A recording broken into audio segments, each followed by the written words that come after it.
Saya akan menjelaskan mengenai model latihan yang belum kami gunakan ketika menjalankan proyek sulam di Pulau Sebatik, Wallis Bay. Bagi membangunkan ekonomi desa di pulau ini, kami telah menjemput Fakulti Pertanian Lestari bagi memperkenalkan kepada komuniti terhadap pertanian modern agar mereka mendapat pengetahuan baru mengenai pertanian modern serta dapat meninggalkan pertanian tradisional di era globalisasi ini. Apa yang saya boleh ringkaskan, model latihan yang kami gunakan pada slot pertama ialah menerangkan setelah memperkenalkan kepada komuniti mengenai kaidah penanaman modern yang dikenali sebagai hidroponik. Hidroponik merupakan pertanian modern yang menggunakan sistem penanaman tanpa tanah. Maka daripada itu, mereka menggantikan tanah dengan menggunakan air dan baja larutan untuk pertumbuhan tanaman tersebut. Terdapat 4 kaidah penanaman dalam hidroponik yang diperkenalkan kepada komuniti Wallis Bay. Yang pertama ialah Nutrient Film Technique atau dikenali sebagai NFT. NFT ini ialah kaidah tanaman yang mempunyai akar tanaman tumbuh di lapisan air baja dan sentiasa mengalir sehingga tanaman ini memperoleh air, baja, dan oksigen yang mencukupi. Kaidah penanaman ini memerlukan kos yang tinggi tetapi pertumbuhan tanaman agak cepat. Seterusnya yang kedua ialah sistem sumbu.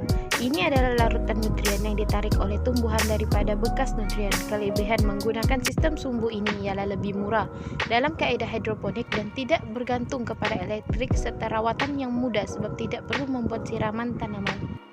Yang ketiga ialah sistem titis ataupun drip system. Ini adalah kaidah pengairan yang menjimatkan air dan baja kerana titisan air dan baja diletakkan di permukaan tanah ke akar tanaman melalui paip, injap, dan tiup.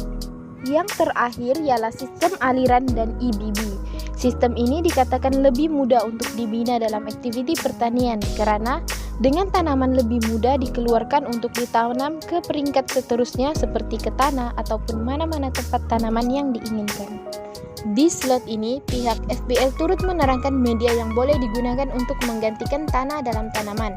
Oleh itu, dalam kaidah penanaman hidroponik, media yang boleh digunakan untuk menggantikan tanah ialah seperti menggunakan kokopit, rock wool, span, hydroton, perlite, dan vermiculite. Terdapat berbagai kelebihan dalam menggunakan kaidah penanaman hidroponik. Antara kelebihan menggunakan kaidah tanaman hidroponik ialah pertumbuhan tanaman akan lebih cepat, tumbuh sehingga 30 hingga 50% daripada melakukan penanaman di tanah kerana terhindar daripada hama dan cuaca. Kelebihan yang seterusnya yang kita dapat lihat ialah jika aktiviti pertanian menggunakan kaidah hidroponik boleh menghasilkan tanaman yang lebih sihat kerana hidroponik ini membuatkan tanaman tidak mudah membusuk dan terkena penyakit.